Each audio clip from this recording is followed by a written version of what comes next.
Olá, pessoal! Agora que já vimos o conceito de governança, o seu propósito e a sua importância, não apenas no âmbito corporativo, como também no setor público, vamos analisar como alcançamos a boa governança. Vejam essa imagem. De quem vocês se lembram? De que filme vocês se lembram? A gente tem na imagem em tela um gato do filme de Tim Burton, Alice no País das Maravilhas. Qual a importância dessa personagem no enredo do filme? Vou recordar para vocês. Alice chega num momento de encruzilhada e naquela encruzilhada ao lado tem uma árvore. O gato está lá em cima da árvore e Alice, muito confusa, fala: "Senhor gato, para que caminho devo seguir?" E o gato retruca a pergunta essa que é mais comum do que a gente pensa. O gato retruca a pergunta falando a Alice: "Depende, para que lugar você quer ir?" E Alice responde prontamente: "Tanto faz." E o gato, mais uma vez enigmático, provoca Alice: "Então, tome qualquer caminho. Se você não sabe onde quer ir, qualquer caminho vai te levar onde você quer chegar." As instituições que perseguem a boa governança não podem atuar dessa forma. Daí a importância de termos uma estratégia bem definida. Vamos a outra metáfora? Vejam essa imagem. É um barco à vela. Esse barco faz travessias da França aos Estados Unidos. Inseguro, né? Observem as nuvens carregadas. Um barco que deve ter ali um motor apenas para emergências. O lugar mais seguro para um barco, claro, é no porto. Mas é para isso que os barcos foram feitos? É para isso que os cidadãos constroem instituições públicas? Claro que não. Então, o risco que essas instituições, que esse barco está inerente, também devem ser tratados na boa governança. Vamos falar um pouquinho do Ministério Público e do Conselho Nacional do Ministério Público. Não sei se todos vão fazer essa associação, mas com o advento da emenda constitucional de número 45, lá em 2004, foram criados dois importantes conselhos, o Conselho Nacional do Ministério Público e o Conselho Nacional de Justiça. O que se clamava naquela ocasião era o temido controle externo da justiça. Claro que uma emenda constitucional, ela passa com muita força pelos braços do Poder Legislativo e o Poder Executivo, com toda a influência que ali ele normalmente tem. Então, houve grande incômodo no Ministério Público e no Poder Judiciário. Que controle é esse?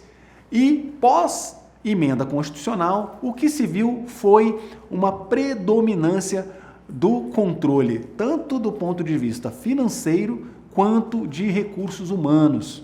Se preocupou muito com o teto salarial e com o que naquela época, infelizmente, era muito comum, a questão do nepotismo.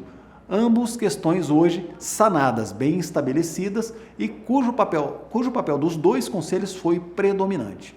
Entretanto, eu observei com muita atenção essa emenda e ela tinha um propósito tão mais nobre que hoje ele é bem evidente nos dois conselhos, que é o direcionamento administrativo, tanto do Ministério Público, no caso do CNMP, quanto do Judiciário, no caso do CNJ.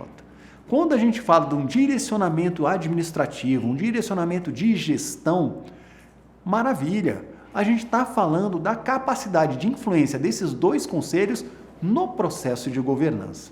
Então, o que a gente pode perceber é que esses conselhos publicam de tempos em tempos resoluções que buscam, ora, uniformizar o processo de gestão e governança de seus jurisdicionados, de seus órgãos jurisdicionados, ora, provocar mudanças relevantes rumo à inovação institucional, que, em última medida, busca atender os anseios da sociedade, objetivo crucial para o qual o Poder Judiciário e o Ministério Público existem, não é verdade? Como fazer isso? Vocês vão ver na imagem a seguir dois simpáticos senhores. Quem são eles? Eu tenho certeza que você já ouviu falar dos dois. Kaplan e Norton são os pais do Balance Scorecard, do BSC, uma poderosa ferramenta de desenho de estratégia e rumo à boa governança. Um deles, professor de Harvard, o outro, consultor, ambos consultores nos Estados Unidos e que fizeram uma proposta bem interessante quando do surgimento do BSC. O que acontecia? Os pensamentos das instituições eram de curtíssimo prazo. A variável que era mais importante, notoriamente nas corporações, nas empresas, era a variável financeira. E Kaplan e Norton tiveram a seguinte sacada: poxa, mas podemos seguir adiante observando apenas uma variável, apenas uma perspectiva? Claro que não. Propuseram então algo que balanceava diversas outras perspectivas. Criava-se ali o BSC, uma poderosa ferramenta que falarei um pouco agora no vídeo e que vocês poderão observar na bibliografia, no texto complementar ou na bibliografia complementar. Convido-os a analisar isso, visto a importância dessa importante ferramenta no contexto organizacional, seja ele do setor público ou do setor privado. O Ministério Público, o Conselho Nacional do Ministério Público, desenhou para todos os MPs um mapa estratégico nacional. Que atitude arriscada e ambiciosa. O que se propõe ali é, no intuito de uniformizar o funcionamento dos ministérios públicos, e devemos lembrar que temos 30 ministérios públicos no Brasil, 27 estaduais e 3 parte do Ministério Público da União, o Militar, o Trabalho e o Ministério Público Federal, busca uniformizar, dar um recado: olha, é importante que vocês tenham sua própria missão, sua própria visão, mas o Ministério Público, enquanto instituição única, deve perseguir um mapa estratégico nacional. Então, a gente vai falar sobre isso, tem um trabalho complementar específico sobre esse mapa estratégico ao final da disciplina, porém, ele certamente foi construído usando as técnicas de Kaplan e Norton, usando as técnicas do BSC. Vamos estender um pouco esse tópico. Observem que o mapa estratégico institucional tem ali bem delimitado visão, missão, aí as 4 perspectivas que Kaplan e Norton propuseram.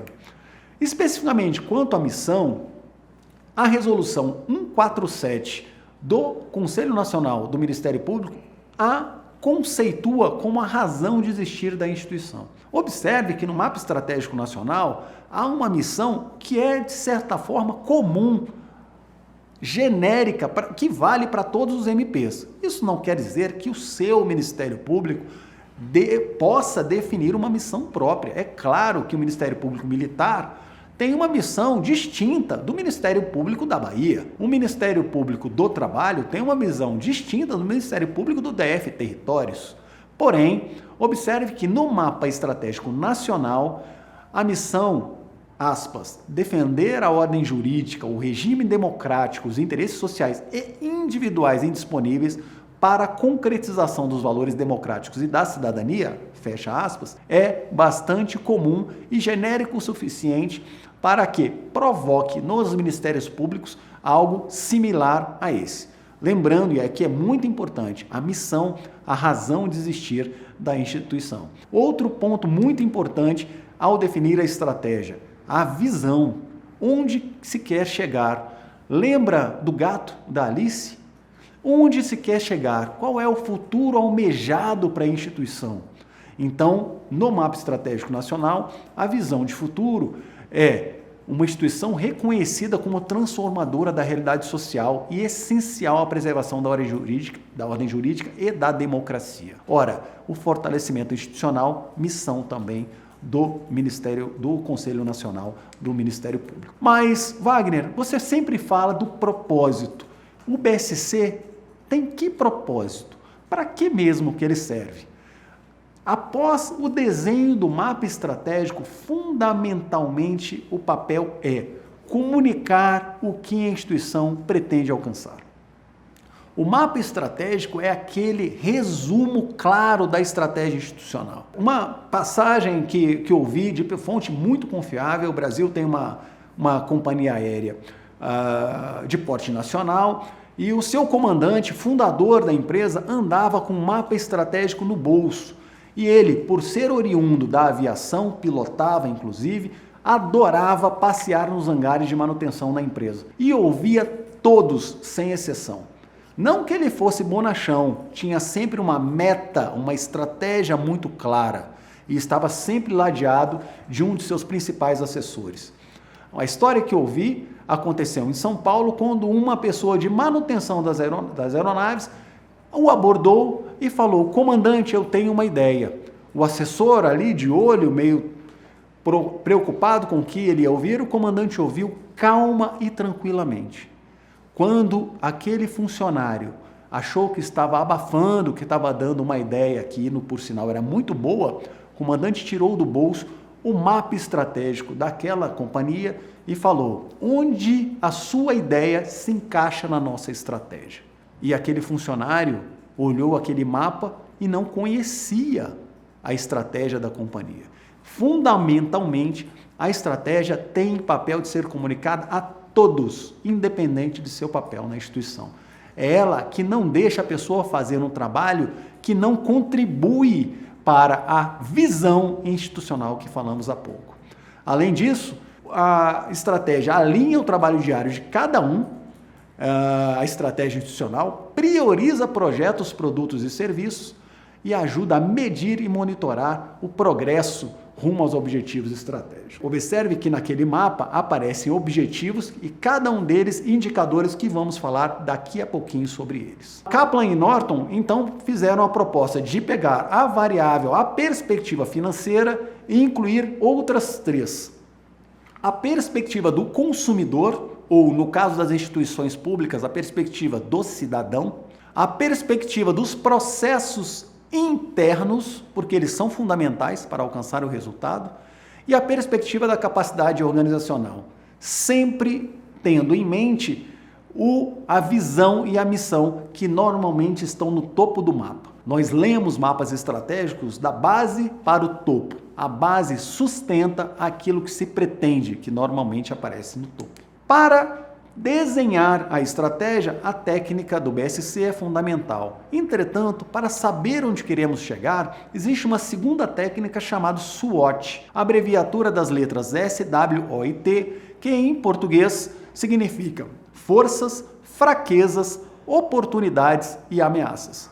Daí, a partir do momento que se levanta esses quatro conjuntos de variáveis, há que se decidir se vamos colocar na missão e visão algo que nos fortalece, que turbina aquilo que nós já somos fortes, algo que minimiza as nossas fraquezas, o W do SWOT, algo que aproveita as oportunidades levantadas ou algo que mitiga os riscos, as ameaças.